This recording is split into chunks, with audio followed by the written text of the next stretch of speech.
Hey guys, how's it going? It's Alex, and I am going to give you guys a quick walkthrough of my rear-wheel drive Losi Nascar. Nick decided to pick one of these up when they first came out, and within probably a week had swapped it to rear-wheel drive with the gyro and all sorts of stuff, and couldn't stop talking about how much fun it was. And at first I was not on board, and I kept seeing him driving it, and I had to join. It looked so fun. So I had picked up my own Losi Nascar, and I went through the process that he went through and then put my own touches on it. And I figured I'd give you guys a quick walkthrough of what's all done to it. It's a ton of fun. It's definitely a different experience than the brushed all-wheel drive. This is still brushed. I guess I didn't need to specify brushed, but it is harder to drive, but it is more fun and it adds a nice experience, like a nice additional challenge to driving it. And, you know, it's more realistic since it's rear-wheel drive, like a real NASCAR, if you want to get into that. I don't race this. I don't do any series, so it doesn't matter that I modified it and that it's rear-wheel drive. I know some people are going to get upset that I took a box stock race car, even though it's not. It's just a car, and modified it. But it's my car. Have fun with it. Here it is. So we'll go ahead and dig into it now. And I'll show you kind of what all I did to it. So we will take in a little tour. What I did is I went with a Power Hobby gyro. It's the same as the AGF RC one. My local hobby shop just didn't have that one. They had this one. Same exact gyro, just different branding on it. It works great.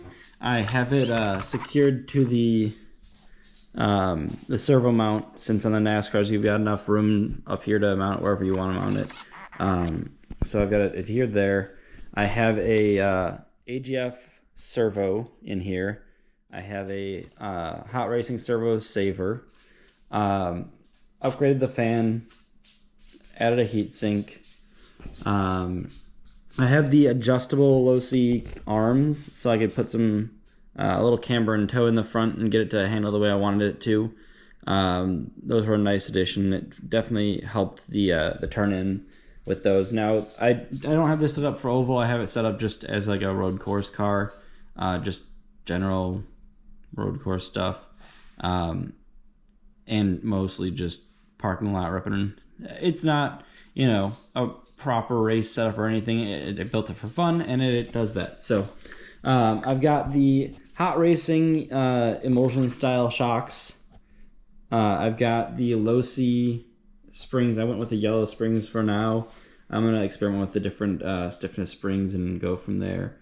I've got the Hot Racing rear axles, Hot Racing rear diff cover. There you go. The spiral rear diff. All of which I was trying to get this thing to be a little less noisy because it sounds atrocious.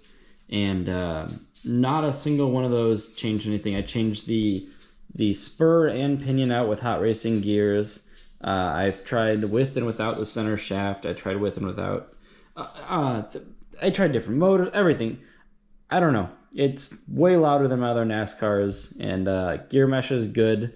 So all the bearings are good, and it's been like this since I got it. But it is what it is. I have experimented with leaving the front diff in and taking it out. I actually ended up leaving the front diff in.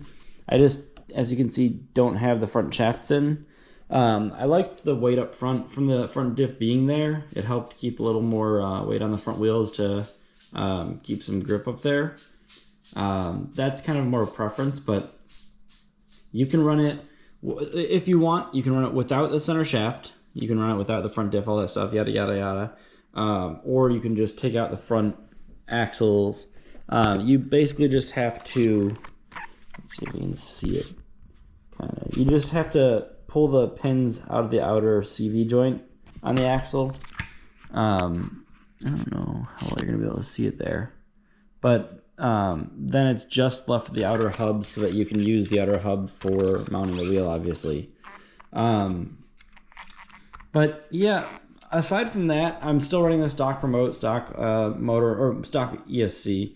It is a stock Losi motor. It's from a Grom, or stock Arma motor from a Grom. Same thing though. I just had to solder the Nascar connectors on because the Nascar motors are unobtainable basically. I did the stupid little red hot racing pivot balls because I don't know why not. That didn't change any performance stuff, but between the gyro and the AGF servo, that had a huge help for the handling. It definitely drives a lot nicer with that than it did with the stock servo and servo saver. And being rear-wheel drive, having the gyro is pretty much necessary on these. They're a handful, and they just want to loop around as soon as you give it throttle otherwise. And honestly, the gyro was like $30, and realistically, you could do this conversion by just getting that gyro and removing the front axles and just driving it, and it's still great. And all the extra stuff I did to it was just for fun. But you really don't have to do any of that other stuff. You can spend $30 and have yourself a decent driving rear-wheel drive NASCAR, which in my opinion is pretty sick. So I got a little carried away, but I like building them, and so that was a fun part for me. And yeah, I'll film some clips of it driving. But like I said, all you need is a nice gyro, and you put that in line with the stock servo and you're fine. You can upgrade the servo if you want to take advantage of the gyro more. I was able to, more fine-tune the gyro settings with the AGF-RC tuner. But I don't know. It's really fun. It's a different experience. I also have an all-wheel drive one, and they're both fun in their own ways, but I'll put some clips of it driving so you can kind of see how the dynamics look.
My favorite part about rear-wheel drive is that you can use the brake more like a e-brake like that.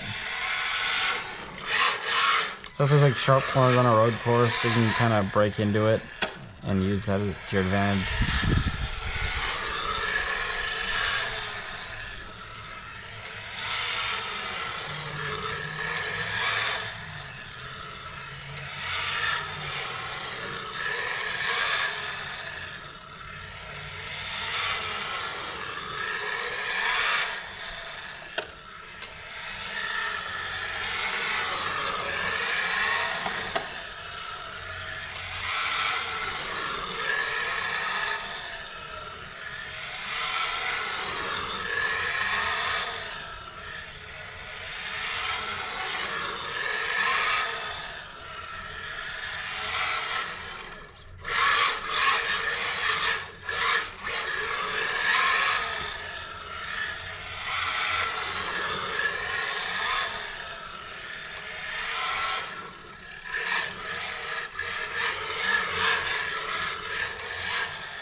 You get the point.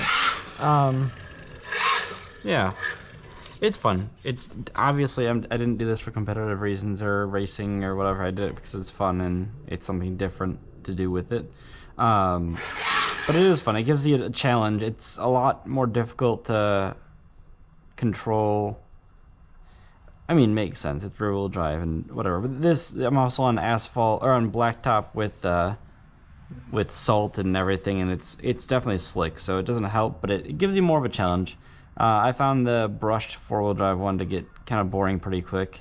Like, it's fun, but unless you're racing it with a bunch of people, it's, you know, leaves some to be desired. But this gives you a bit of a challenge, so it actually, you know, makes you have to work for it. And I obviously can't drive for shit, but it's practice, you know? I don't know. It's fun to drive, and it looks cool, and more scale. But yeah. So there's my rear-wheel drive Losi Nascar.